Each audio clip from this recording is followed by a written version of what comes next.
মাধ্যমিক পরীক্ষা চলছে, সঙ্গে রাস্তাঘাটের কি হাল, ট্রেনের পরিস্থিতি কি অবস্থা রয়েছে? ইন্দ্রনীল রয়েছেন। ইন্দ্রনীল, হ্যাঁ দেখো, সকাল থেকে যে পরিষেবা, সেই পরিষেবা লোকাল ট্রেন পরিষেবা কিন্তু আপাতত স্বাভাবিক, এমনটাই দক্ষিণ পূর্ব রেল এবং পূর্ব রেল সূত্রে জানা গিয়েছে।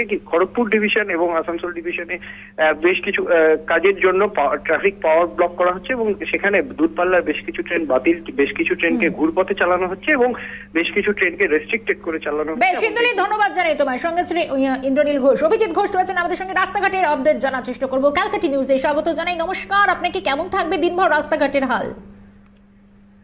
নমস্কার, সারাদিন অভিজিৎ ঘোষ বলছি, ট্রাফিক কন্ট্রোল লালবাজার থেকে। শহর কলকাতার যান চলাচল এখনো পর্যন্ত সর্বত্র স্বাভাবিক আছে।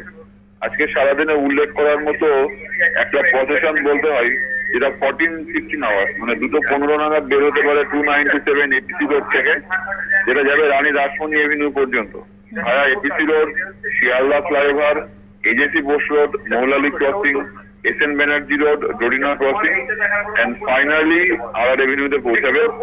এখানে 4000 থেকে 5000 জন মতো কালেকশন হতে পারে। যদিও ট্রাফিকের তরফ থেকে আমরা পর্যাপ্ত ব্যবস্থা রেখেছি, এটা সরাসরি ট্রাফিকের উপর কোনো প্রভাব বিশেষভাবে না পড়ে বা গাড়ি চালানো সম্ভব হয়। এছাড়া আজকে সারাদিনে উল্লেখ করার মতো তেমন কোনো বড় মিটিং বা মিছিলের খবর যেহেতু এখনো পর্যন্ত আমাদের কাছে নেই, আশা রাখবো দিনের বাদ বাকি সময় তো শহর কলকাতার যান চলাচল স্বাভাবিক থাকবে। নমস্কার, হ্যাভ এ গুড ডে।